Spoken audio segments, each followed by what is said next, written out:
Introduce yourself to the people. My name is Kevin. And just make sure you speak up because I don't really have a mic, sir. My name is Kevin. Go by the nickname MC or MC Kev. Last name Vear. I'm an artist and a poet and a lyricist. And we're at the... You're at the Warburton Gallery. We at the Warburton Gallery where my artwork has been featured at. And you know, I'm from Mount Vernon. I'm a Mount Vernon native, born and raised. You know. So how long will this be featured here? Do you know? Is there... This for about 3 weeks. Okay. This will be featured. So we on our second, going to our third week. Okay. And then it's gonna be another show, I believe, in December. That's gonna last for months, and it's gonna be really targeting and clients and stuff like that. It's gonna be a more bigger show. So, Now we talked about a couple of your pieces, the Pearl, Mother Pearl, and Red Stripe Beauty. Red Stripe Beauty, right there. Right. What where do you get your inspiration? Like what? Well, it's life. Life inspires me, man. I'm inspired by life, things I see as an artist. You know, we look at things, we see things, and I'm always constantly creating. So when they say art imitate life and life imitate art, I know why, because I mean, I go through it, I live it. So the images and the things that I see daily, whether they're women, objects, or whatever, and my mind just start going, and I find ways to create. And I allow it to flow, you know. I don't fight with those concepts and ideas like I used to. I allow God to give it to me, and when He give it to me, you know, I write it down or I keep it here, and then when I'm able to actually get to it, manifest it, I do it. And some of these concepts I have for years. Now I definitely wanted to do this, and as we was talking off camera, a lot of people know you with your work with Snug. Yes. But a lot of people don't know you do this. Right. So I wanted to show this side of you, you know, the artist side of you. How long have you been an artist? How long have you been doing this? I've been an artist as long as I can remember. You know, I was born, you know, drawing and stuff like that. So I was always in advanced art classes coming up as a kid. But when I took it serious when I got locked up, I took it serious. I was blessed to meet a mentor, Frank Whitaker, who took me under the wing and taught me the basic key principles of art. And after that, it was on, you know. And I made a promise to myself and God that I would utilize my gifts and talents, you know, to the best of my ability, you know. When did you know you could do this, you know, full-time professionally? Professionally? Yeah. I want to say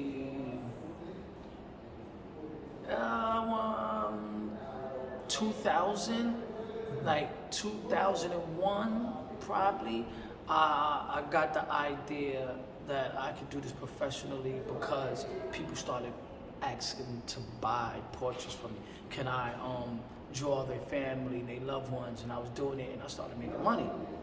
You know, I sold pieces for $10,000 in prison. Oh wow. This wasn't no, we wasn't playing, you know, and I met guys who had money and they was on it. So, you know, my pencil pieces, they went for $100 for 8x10, $350 for 18x24, and I had them booked up by the years. Literally, I had them booked up by the years. So that let me know that I had something good, that you're in a place where people need their money the most and they're willing to give you their money for something you got, you know you got something. Right. It was easy for me. No, it reminded me, like I was watching this special on Motown, and Barry Gordy used to have his staff, and he'd be like, what do you think of that song? And they'd be like, it's cool. He said, no, if you only had money for lunch or to buy that record, would you buy that record? You know what I'm saying? And when they said they would buy that record and not eat that day, and that's what you're talking about. Right. You know, that's what he knew. That's what he knew. He had a hit. Exactly. So you in there, people spending You know, where money matters a lot, you know. So it let me know, and it gave me a lot of confidence and inspiration, and they did as well. You know, they pushed me, motivated me, you know, in that regard, and even the staff members and everybody started acknowledging, and certain privileges came with that. They didn't look at me as a hardcore criminal. So it's okay. He was young. He made a mistake. I was 22 years old. You know, so my character, my demeanor showed that this is what I am, an artist. Off the path a little bit, it shows young cats that feel like they made that mistake and they think life is over, that there is life after that. Like, you know what I'm saying? Like, you're proof that definitely. You can come out on the other side and... 100%. That's why I don't shy away from my story. That's why I don't shy away from my life experiences, because it made me who I am and the man I'm gonna be and become. You know, so, you know, everything has a reason and purpose only. You know, I don't believe in coincidence and all this other stuff. You know, so I took it, I turned my trial into triumph. That was a conscious decision I decided to make. Each individual have to have that conscious decision to make. And if I could be an inspiration to them, then so be it, because that's what I'm for, you know, and that's what I would want to be, because, you know, that's what we need. Would you say art saved your life? Yes, so to speak? 100%. 100%. You know, being back out here in the realms of the world, you know, it's not easy. You know, we know that. You know, and you have to render some form of service to humanity on this earth. So either you're gonna render bad services and have bad things come to you, or you're gonna render good services and show the beauty that you have and the contribution you can make to society. That's just what it is. You know, we living in a time that everybody want to win. Everybody want to win. They want to win this way, they want to win that way. But what I've noticed, my transformation and everything, and coming back, what I've noticed is a more entrepreneurial, hustle, grind mentality now that's been brewing. That energy's been brewing. So I feed off that energy, you know, and only surround myself with those who come from that energy and cut from that cloth. No doubt. Now, how do you determine, like these two you call the... Red Stripe Beauty. No, chromatic. Oh, monochromatic. Okay. So how do you decide whether you're going to do a monochromatic, a pencil joint? That's a good question. I allow it to speak to me. I look at a concept, whether I have an image in front of me, and I'll meditate, and I'll have that image in my mind forever, and I'll just meditate. And I'll just meditate. And see what's the best idea and allow it to flow. You know, use your God-given talents to connect with the Creator and allow Him to assist you and give it to you. And that's what I do, and that's how I come up with it. Is if that makes sense, right, you know. Right. I'm trying to explain it to the best of my ability right. on how these things happen, you know. And then it could be simple as a word. I could be walking down the street and somebody can say a word that trigger a creative concept in my mind for me to execute and try to manifest. So it comes in so many different forms. It's like that with writing with me. Yeah. I could see a documentary, I could hear a commercial, I could hear a song on the radio and just, you know what I'm saying? And it's just something comes out, like, you know what I'm saying? Like, and that means that you're in tune. Yeah. When you're able to access that type of energy and that power, you're in tune. And when you're in tune with yourself, and you're in tune with the Creator, so you reap the rewards and the benefits for being in tune. That's what's up. for young people that they see you doing this, and they think maybe I want to do that. Like, what advice? But they say, I don't know if I got what it takes. I don't know. What advice did you have that somebody want to go out there and do this? Like, study it, whatever you're trying to, because there's so many forms of art. Know what place and what kind of artist you want to be. You might not want to be abstract realism artist like MC. You might like cubism. You might like shapes and colors. So know what kind of artist that you want to be, and then execute and do your due diligence on what it takes to be that and be the best in that. So you're gonna have to read books if that's what it takes. You're gonna have to Google, YouTube, study others who's in that field and other artists or people that inspire you to do what you do to get a idea and a concept on how you'll go about it. You see what I'm saying? And don't play with it. Who would you say inspired you before you got this? What inspirations did any particular artists? Yeah, it was an artist named Wack. His name is Kevin. I forgot. He spelled his name W-A-K. That's his art name. But his real name is Kevin is mine, so it always stood out. I don't know his last name. He was a painter and a pencil artist that a lot of people took their ideas from when he was hot. If you're familiar with the man holding up the still world and the woman on top of the world. Yeah. That's him. Oh, what? Were you familiar with the man that is naked and he's chained up, and I mean from his penis to his shackles, his hands and feet, and you bend down and he got the key in his mind. He did that. He had some beautiful concepts and ideas, so that really inspired me. And his catalog was floating around, so I was getting familiar with him. But then after that, when I started getting into it, Kehinde Wiley, and he's real good. He's the one, he started taking the old painters, the old masters concepts, and putting black people into their roles. So he took Napoleon, when Napoleon's on a horse, he took a dude from the street and had him in army fatigues and all that, and painted it and took off. And they love it. And now you see his pieces on the show Empire, them big paintings that Cookie and all of them had. He was the artist who did that. Wow. So he inspired me, and MC Escher, my all-time favorite is Salvador Dali, the master and the king of surrealism. He's probably my favorite, definitely out of all the artists. And if you're familiar with his work, just to give you a little snippet about him, he was the one when you see the clocks that was melting. That's his theme. And when you look into his pieces, they had so much meaning. They were so deep.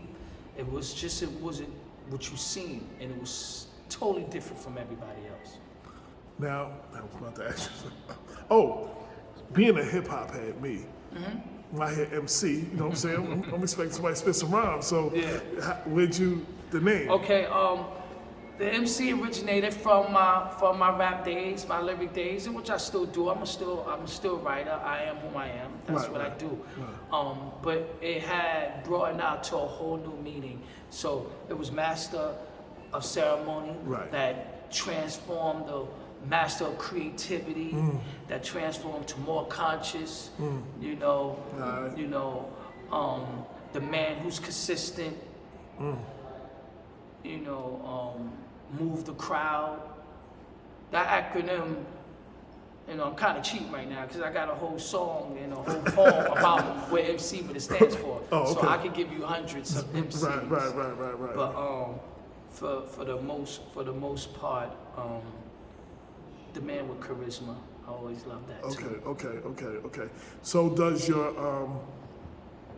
your hip hop day, your MC days, did that inspire you? Does that transpire in your work? Of course. Yeah. That you see it. This is hip hop. Right. This is hip hop. You know, we take things, we come from the streets, we take things and we incorporate it and make it our own way. You know, how we identify with it, right? And then we project it to the world, to the masses. That's hip hop. I am hip hop. Everybody knows that. That's why I assign my signature as MC. When people ask me, you know, you should use your name.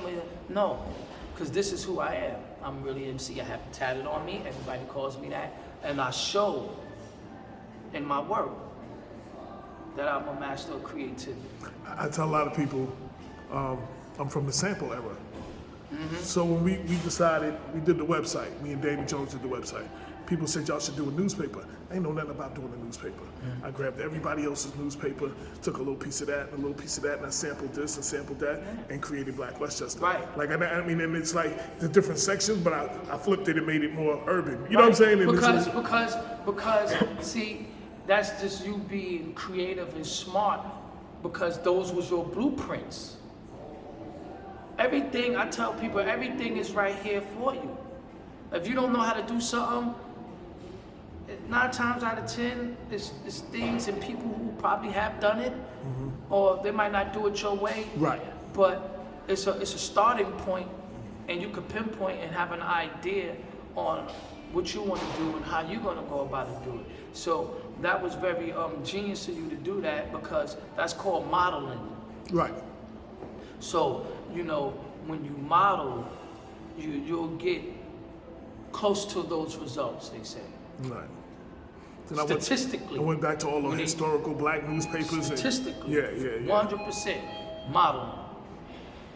That's one thing I said. I'm from that sample era. That's what we did. We took bits and pieces, and we made a product out of it that everybody loved. Created our own and did it our way. Yeah. So now people can come here and see you in the gallery before you was in the gallery, after you not in the gallery. Website. How can people reach out to you, see your work? They could go and see my work on Instagram, which is M_C_Kev, Kev. You could go to mccreation7.com. That's my website where I'll actually sell prints of my original work. You could come here. I believe we have one more week. 16 Warburton Gallery in Yonkers, New York, and check my work live in living color. And those are the ways you can contact me. And I'm always on social media, posting stuff on IG, you know, and giving people a glimpse of what I go through as an artist and walk them through that process, because I've learned that people are interested in the process. Absolutely. They want to get involved in the process. They say, wait a minute, we see how good this looked, but how did you start it? I meet people all the time, and that's what they say. They said, you show us the beginning, and we would never think it would end up like that, and seeing that process is amazing. So they get caught up in the process. So I learned, show them the process. No doubt. So do you do, I know you probably sell pieces you've done. Do you do things on commission? Like, yes. Somebody can hire you and say, I want something. Of course. But let's be clear, right? Let's be clear. I want to be clear about this, because it's a big difference when they thinking you're doing this for a hobby and you just want to show, because some people do that. Right. No, not me. I paint, I draw. This is a profession for me to get paid for my services. I don't make no mistakes about it. Life is business, business is life. So, and I've learned you have to tell people that. Absolutely. Because they will think you're just doing it and you're just showing it and they just love to view it. No, all my works are for sale. They're to be purchased, and the prices are definitely fair, and they are rising as they should. Right. And that's what it is with that. And for all the art lovers, I want to tell y'all this. It's very important to invest in art, because it's one of the only things in this lifetime that appreciates within time. So as it gets older, it becomes more valuable. Whether the artist is known or unknown, why wouldn't you want to invest in that? This is what they try to keep from us, especially minorities. You know, they try to keep that culture, that sport, which is a rich sport. Art is a rich sport. And, you know, I try to educate our people and my people and people come from where I come from, whatever color they are. If they come from the street, they come from the hood, and they don't have this access to these type of way of life and this culture, you know, introduce that to them, because everybody could connect with art. If you don't connect with realism, you might could connect with abstract. You might could connect with impressionism, you know, surrealism. It's something you could connect with. Right. So it's definitely something to get involved with. Jay-Z talked about that one of his joints. He said he brought a piece. It was worth this. Then now it's worth this. $3 million. It's worth $4 million. And when he gives, when his daughter get it to his children, right? That's in 3 years or 4 years, he profited like another $8 million off it. Come on. Right. You know what I mean? And he playing his role in trying to educate. Right. See what I'm saying? Right. He using his power to educate. Yo, listen, get into this. This is great investment. Anything I didn't ask you want the people to know? Say the website and how people can contact you again. M_C_Kev, Kev. That's Instagram. For my website is mccreations7.com. Go there, see what I got to offer for my prints. They're affordable. You can always check me out on social media with the things I'm doing on Instagram.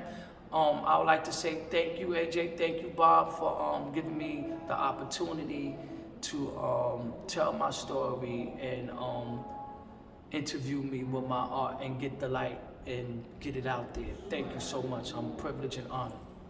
No doubt.